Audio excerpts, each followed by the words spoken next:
미국의 검시제도의 변천사를 한번 볼 수 있었던 마침 전기가 한 권이 나왔어요. 그래서 그분이 이제 프랜시스 글래스너리라는 여성분이에요. 네. 이분은 미국 죽음에 관한 전체 시스템을 바꾸자라고 처음 얘기했던 분이고, 근데 이분이 이제 실은 시작은 51살 때 시작을 해요. 아? 51살 때. 그 전에는 뭐 하시던 거예요? 그 전에는 그냥 평범한 분인 것 같지만 아주 금수저예요. 아주 금수저인데 굉장히 유복한 집에서 편안하게 이렇게 결혼을 해서 살던 분인데, 이분이 그 당시가 이제 1차 세계대전이 끝나고 2차 세계대전 사이에 이분이 주로 활동을 하시거든요. 네. 게스트하우스 같은 걸 운영을 해가지고 집에 돌아가지 못하는 군 병사들을 다 모아서 자기가 케어해주고, 전쟁 고아들 상대로 그 후원금 모금을 하기 위해서 연극 무대도, 나는 내가 가지고 있는 것 어느 것 하나도 내 노력으로 이루어진 것이 없다. 다 물려받았잖아. 그렇다면 나는 다른 사람들을 위해서 써야 되는구나. 이게 내가 생존하는 이유가 되겠구나. 그래서 나는 앞으로의 삶을 그 다른 사람이 행복하게 살 수 있도록 나는 뭔가를 바꿔야겠지. 이런 어떤 계기들이 있었어요. 근데 그런 때 우연하게 51살 때쯤 몸이 좀 아파요. 그래서 이제 부자들, VIP들이 입원하는 이제 그런 어떤 요양원 같은 곳에서 오빠 친구를 만나요. 매그너스라는 그 의사를 만나요. 여기는 하버드 의대 출신이에요. 그 다음에 보스턴에 있는 그 검시소의 검시관, 우리로 말하면 법의학자.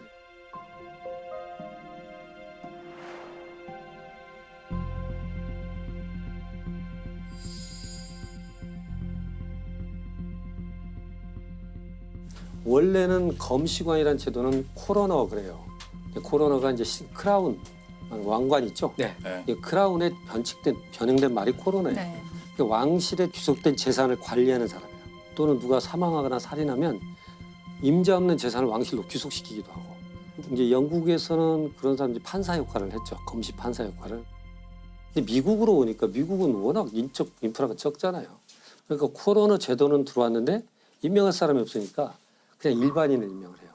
그러니까 일반인이고 농부가 하기도 하고 장례업자가 하기도 하고. 근데 이 사람은 일반인이잖아요. 중요한 건 법적 권한을 갖고 있죠. 그러니까 이 사람들이 이 시신을 딱 보고 자기 마음대로 평가를 하고 자기가 또 임명한 위원회를 통해서 그냥 정리를 해버려요. 어떤 코로너들이 어린애 신생아, 아주 어린애가 사망한지 발견되니까 자기들끼리 심사를 하고 처리를 하고 돈을 수당을 돌려받고, 이 시신을 또 저쪽으로 옮겨요. 또 그래 거기서 자기들끼리 또 해서 돈을 받고. 저런. 그런 식으로 돈벌이로 아주 전락을 해서. 불과 100년 전에. 그렇죠. 예. 부패가 너무 심할 수밖에 없는 현실이에요. 그러니까 그런 일이 있어서 보스턴 지역에서는 검시관 사무실을 처음 만들었어요. 미국에서 최초로. 그 검시 사무실에 병리를 마치고 거기 있었던 거예요. 네. 그래서 거기서 이런저런 대화를 해요. 그러다 보니까 죽음에 대해서, 억울한 사건들. 그러니까 보니까 아니 무슨 죽음에 대해서 이렇게 허술한 건가? 뭐 죽음이 무슨 장사인가? 이렇게 되면 앞으로는 어떻게 되지? 하고 문제의식을 가진 거예요. 그러니까 나도 한번 검시소를 데려가줘. 따라가서 이제 부검을 보고 인체를 보고 그 오빠가 하는 일을 보니까 야 이건 참 의미 있는 일이다. 그런데 그 순간에 이 매그네스가 뭐라고 하냐면 자기는 부검을 하고 검시를 하면서 인간 장기의 아름다움에 매료됐었다. 그런 표현을 해요. 그러니까 그 인간 여기서부터 좀 이상해지는데? 그게 좀 이해할 수 있는데 네. 이 사람이 얘기하는 건 뭐냐면 무한히 계속적으로 살아 움직였던 장기가 어느 순간 멈춘 거잖아요. 네. 그게 하나의 물건처럼 보이는 것들이 어떻게 한 사람의 인격을 가지고 삶을 영위했었을까. 그걸 아름답다고 표현하는 게 그게 너무 강했던 거예요. 그 단어에 매료됐던 것 같아요.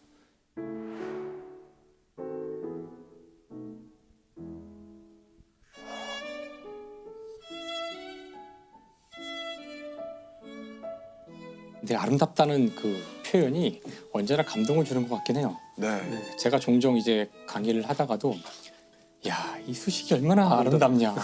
근데 이건 진짜로 하는 얘기거든요. 네. 그렇죠. 대칭성이나 더 이상 넣고 뺄 수 없다는 완결성 때문에 볼 때마다 아름답다는 생각이 드는데 이건 뭐 어떤 음악이 아름답다거나 어떤 그림이 멋있다 못해 아름답다거나 그 글도 단어 외에는 쓸 방법이 그렇죠. 그러니까 형용하기 사실 어려운. 네, 네. 아까 좀 기이하게 들리긴 했지만 전 무슨 말인지는 알 것 그 같아요. 표현이 네. 주는 어떤 무게가 있어요. 네, 네. 그런 것 같아요.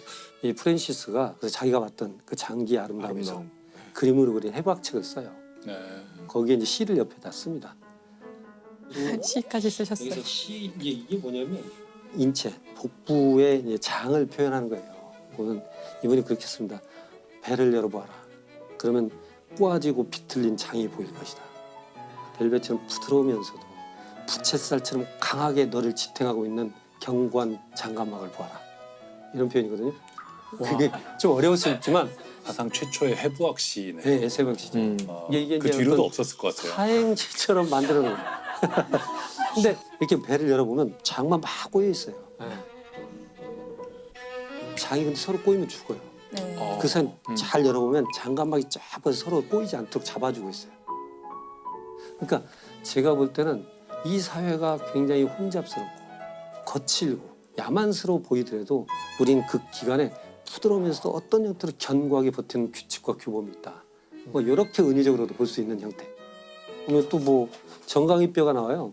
정강이뼈, 종아리뼈 뼈 두 개 네. 있잖아요. 네. 하체. 너는 나의 기억과 추억과 나의 사랑을 들어올리고 있구나. 너가 없다면 나는 단순히 하나의 머리와 굴러다니는 발일 뿐이야. 라는 그런 표현을. 정말 사랑하신 것 같아요. 네, 네. 인체를. 사랑의 시를 장기에다 바친 건데 네. 근데 그 시를 썼다는 것부터 딱 보면 저분은 삶, 죽음, 몸을 생각하는 방식이 남달랐던 것 같아요. 그렇죠. 예. 장기 하나하나를 따로따로 어떤 사랑의 대상처럼 묘사하잖아요. 네, 네, 네. 독특한 정신세계를 원래 이게 사실은 그 서양의 과학의 핵심이죠. 음. 그 환원주의라는 거잖아요. 네. 최대한 나눠봐서 쪼갤 수 없는 데까지 간 다음에 이거 하나를 딱 보면은 이건 이제 이해하기가 쉬우니까 인간은 수많은 장기와 부분된 이런 기관들의 조립이고 이제 그런 시각을 가진 사람이 사람을 해부해서 보면 각 장기들이 하나하나 다 사랑스럽고 아름답게 뷰티풀하게. 네. 보일 수도 있지 않을까. 근데 진짜 부검을 시작하시기도 하고 아니요. 그러셨나요? 이분이 이제 잘못 얘기되는 것이 법의학을 시작한 법의학자가 아니고 법률제도 이런 걸 전체를 바꾸려고 했던 사회개혁자로 보면 돼요. 사회개혁가. 죽음에 대한 부분은 내가 이 사회 제도를 바꿔야겠다. 그래서 생각한 것이 세 가지를 생각하는 거예요. 법률 바꿔야겠다. 교육제도를 개선해야겠다. 그다음에 경찰을 훈련시켜야겠다. 세 가지가 있어야만 죽음에 대한 한 사회의 나름대로 완결구조가 생기겠다라고 생각을 하죠.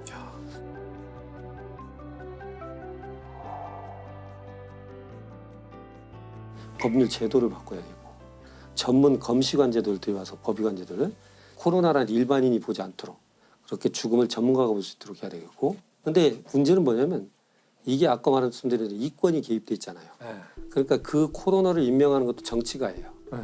정치가들은 이 질서가 그대로 좋아요. 자기들은. 자기 줄 수 있는 자리가 있으니까. 그래서 결국은 이권이 개입돼서 코로나 제도를 없애진 못해요. 그런 것은 부패 이런 게 많잖아요. 플랜 B로 가져온 것은 뭐냐면 검시해야 될 대상을 정하자. 그럼 그 대상에 해당되면 수사기관이 결정할 게 아니고 당연히 검시를 하는 걸로 하자. 국가가 대신 검시해서 사실관계는 파악해야 될 필요가 있다. 이렇게 이제 바꾸는 거죠. 그래서 지금 우리가 말하는 게 CSI가 그런 데예요.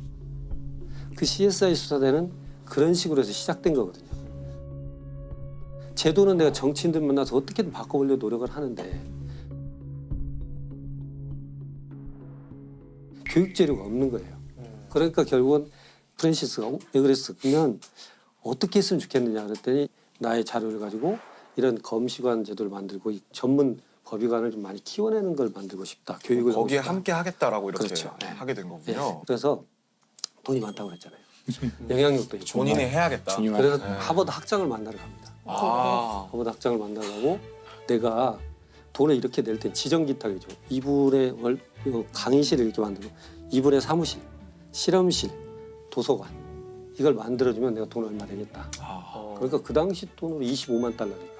이야. 1929년 30년에 25만 달러면 엄청난 겁니다. 베그레스는 사망하고 그 뒤로 후임자를 병리 전문의 일을 가진 사람을 뽑아야 하버드에서 병리를 마치고 법의학 수련을 하려면 다시 수련 생활을 해야 되잖아요. 전문의가. 네. 월급이 적죠. 네. 이 보조의 월급을 주겠다. 그래서 키워요. 그렇게. 근데 그 순순히 개인적으로 했었던 거예요. 그래 교육제도는 그렇게 사람도 고용하고 월급도 네. 주고 다 해보는데 문제는 일선의 경찰관들이 문제예요. 이게 제가 이제 오늘 장항준 감독님께 제가 네. 감사하다는 말씀을 드리고 싶은 게 실은 그러니까 아까 저한테 감사하다고 그랬는데 내 지갑에 손을 대셨나? 후원자로. 이제 제가 이제 장 감독님 말씀을 할 수밖에 없는 게 뭐냐면 그러니까 그 당시만 해도 지문이 있는 것도 아니고 무슨 네. 뭐 과학 수사가 없으니까 너무나 중구난방이고 과학 수사의 필요성 자체를 몰라요. 누가 사망한지 발견되면 누굴 데려다가 강압 수사를 많이 했어요 미국에서도. 그래서 경찰은 무지랭이고 바보고 강압적이고. 그래서 이 경찰에 대한 것 교육을 해야겠다는 것이 1920년에 생각한 거예요. 문제는 어디서 나오냐면 현장도 가지도 못하고 현장이 흐트러져 버렸고 자료 사진만 있으니 그 상황을 어떻게 설명할 길이 없어서 답답할 때가 많고 어떻게 했으면 좋겠느냐 그랬더니 실은 이 사람이 워낙 부자여가지고 시카고 그 오케스트라 단원들이 와서 그냥 파티를 할 정도예요. 100명 정도 늘상. 근데 어머니가 거동이 불편하니까 오페라 단을 미니어처로 만들어요 본인이. 그 수십 명을 다 악기까지 만들어서 악기 소리가 날 정도까지 미니어처인데 그걸 했던 디오라마라고 하는데 미니어처인데 너무나 정교하죠. 그렇게 했는데 내가 한번 만들어 볼까? 그래서 사건을 재구성을 합니다. 집을 똑같이 만들고 아, 사건 하나를 재구성하는데 이렇게 침대니 다 만듭니다. 아 이게 우와. 디오라마예요? 우와. 엄청 정교한데? 네. 그 당시 1930년대, 40년대. 이건 뭐 거의 예술인데요? 작품이네요 진짜. 네. 그러니까 여기에 와 너무 정교하다. 뭐가 있으면 그 경찰 수첩에 깨알 같은 글씨까지 다 써요. 그러니까. 이건 그냥 현장에 그리고 사진을 저 찍은 그냥 것 사진 같아요. 찍었다고 그렇죠, 하면 그렇게 보는 찍었다고 할 누가 거. 미니어처라고 말해주지 않아요. 네, 이 밖에 있는 나무까지 다 와 창밖에. 대단하다. 굉장히 좋습니다. 근데 디오라마 하나 만드는 데 있어서 한 지금 돈으로 4만 불에서 8만 불 사이 5천만 원에서 1억 정도. 그런 것을 한 18개 만듭니다. 그렇게 만들어서 하버드대 학장을 만나서 우리 하버드대 우리 법의학과를 만들어놨으니까 여기서 경찰도 종합 교육을 좀 시켰으면 좋겠어. 그러니까 18개를 갖고 와 일주일 세미나를 합니다. 아, 그러면 어떤 범죄 현장에 대한 스토리를 아니, 주지 상상하고 않고 만들게. 거기에 목맨 거, 피 흘린 거 다 똑같이 만들어놔서 이걸 너는 어떻게 보느냐. 그러니까 말하자면 어떤 정보가 없이 그거에 대한 너의 해석. 네가 본 것을 얘기해봐. 그렇게 했는데 그렇게 이제 강의를 하다가 이게 소문이 난 거예요. 시나리오 작가가 와요. 와갖고 정말 이런 식으로 수사를 한다면 요것이 한번 재료가 쓰겠다. 나 경찰 중심으로 쓸 수 있겠다. 하버드 대학의 경찰학교에 앉아서 18개의 사건을 재구성하는 것을 영화로 만들어요. 아 그걸 보고. 네, 그래서 그 제목이 영화를. 하버드 대학의 살인 사건이에요. 근데 하버드 대학은 반대로 우리 하버드가 이런 데 들어가면 안 돼. 그렇게 엄청 싫어했을 것 같아요. 그러니까 제목이 조금 오해할 수 있게. 아니 영화 안 되겠어 빼. 그러니까 그래서 미스터리 스트릿이라는 이름으로 나가요.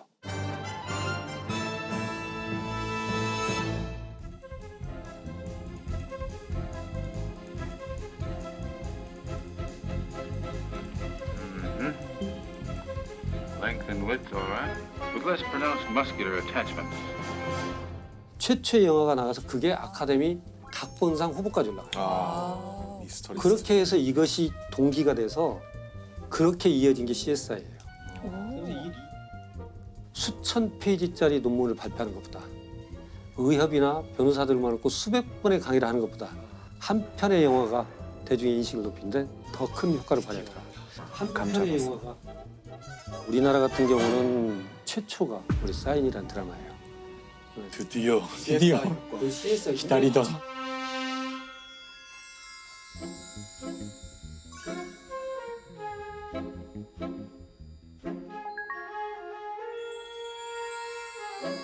사인 드라마 이후로 국가수에 갑자기 10명의 법의관이 늘어나기도 맞아요. 했어요. 맞아요. 진짜요. 장항준 효과. 오늘 회식하죠. 제가 이제 실은 공국진 선생님이 이렇게 저희 법의학의 네. 태두시거든요.